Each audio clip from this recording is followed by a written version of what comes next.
നമ്മുടെ പ്രിയപ്പെട്ടവരൊക്കെ കണ്ണിൻ്റെ കാഴ്ച നഷ്ടപ്പെട്ടിരിക്കുന്ന അവസ്ഥകളൊക്കെ പലപ്പോഴും നമ്മൾ കണ്ടിട്ടുണ്ട്. ഷുഗർ കൊണ്ടോ പ്രഷർ കൊണ്ടോ ജന്മനായോ അല്ലെങ്കിൽ ഇടയിൽ വെച്ച് എന്തെങ്കിലും അസുഖങ്ങൾ കൊണ്ടൊക്കെ കാഴ്ചകൾ പോയ ഒത്തിരി ആളുകളെ നമുക്ക് പരിചയമുണ്ട്. നമ്മളെപ്പോഴെങ്കിലും ചിന്തിച്ചിട്ടുണ്ട് ഇത്രയും മനോഹരമായ ഈ കാഴ്ചകൾ കാണുന്ന നമ്മുടെ കണ്ണുകളൊക്കെ ഒരു ദിവസം ഒന്ന് കാഴ്ചയില്ലാത്ത അവസ്ഥയിലേക്ക് വന്നാൽ എന്തായിരിക്കും അവസ്ഥയല്ലേ? അതിൽ ഏറെ സന്തോഷമുള്ള കാര്യമുണ്ട്, നേത്രദാനം. നമ്മൾ പല സന്നദ്ധ സംഘടനകളും വ്യക്തികളും പല ഇടവകകളിലൊക്കെ വിൻസെൻ്റ് ഡി പോൾ സൊസൈറ്റിയൊക്കെ വിവിധങ്ങളായ ഹോസ്പിറ്റലുകളോട് ചേർന്നിരുന്ന വലിയൊരു പുണ്യപ്രവൃത്തിയാണ് ഇതുപോലെ നേത്രദാനം. ഞാൻ ഓർക്കുന്നുണ്ട്, വർഷങ്ങൾക്ക് മുമ്പ് തന്നെ പടിഞ്ഞാറൻ ചാലക്കുടിയിലൊക്കെ ഉള്ള ഒരു വിൻസെൻ്റ് എന്ന് പറയുന്ന ചേട്ടൻ എത്രമാത്രം കണ്ണുകൾ ദാനം ചെയ്യാൻ വേണ്ടി ഓടി നടക്കുന്ന മനുഷ്യനാണ്.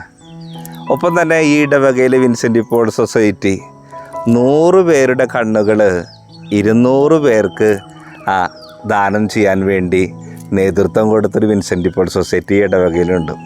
നമ്മൾ പറഞ്ഞില്ലേ, കാഴ്ചയില്ലാത്ത ലോകമൊക്കെ എത്ര ഭീകരമാണെന്ന് അത് അനുഭവിച്ചവർക്ക് അറിയുള്ളൂ.